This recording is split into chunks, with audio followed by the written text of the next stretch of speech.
ಇನ್ನು ವಿಜಯಪುರದಲ್ಲಿ petrol ಡೀಸೆಲ್ಗಾಗಿ bike ಸವಾರರು ಹಾಗೂ ರೈತರು ಪರದಾಟವನ್ನು ನಡೆಸ್ತಾ ಇದ್ದಾರೆ.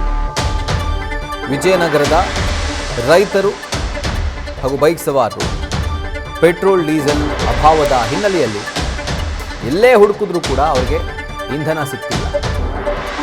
ಗಾಡಿಯಲ್ಲಿ ಓಡಾಡೋದಕ್ಕೆ ಬಿಡಿ, ಕೃಷಿ ಚಟುವಟಿಕೆಗೆ ಅಟ್ಲೀಸ್ಟ್ ಇಂಧನ ಸಿಗುತ್ತಾ ಅಂತಂದ್ರೆ ಅದು ಕೂಡ ಸಿಗ್ತಿಲ್ಲ ಅಂತ ಹೇಳಿ ರೈತರು ಆಕ್ರೋಶ ವ್ಯಕ್ತಪಡಿಸಿದ್ದಾರೆ.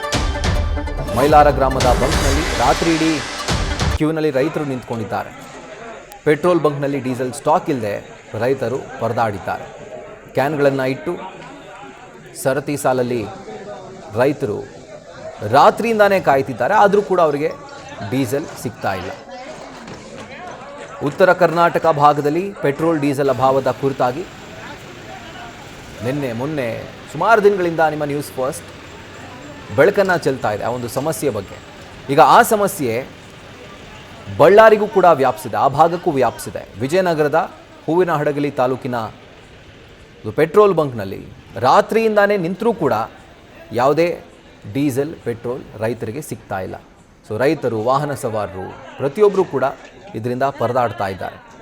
ವಿಜಯನಗರದ ಹೂವಿನಹಡಗಲಿ ತಾಲೂಕಿನ ಮೈಲಾರ ಗ್ರಾಮದ ಬಂಕ್ನಲ್ಲಿ ಕಾಣೋದಕ್ಕೆ ಸಿಕ್ಕಿರುವಂಥ ದೃಶ್ಯಗಳು ಇವು.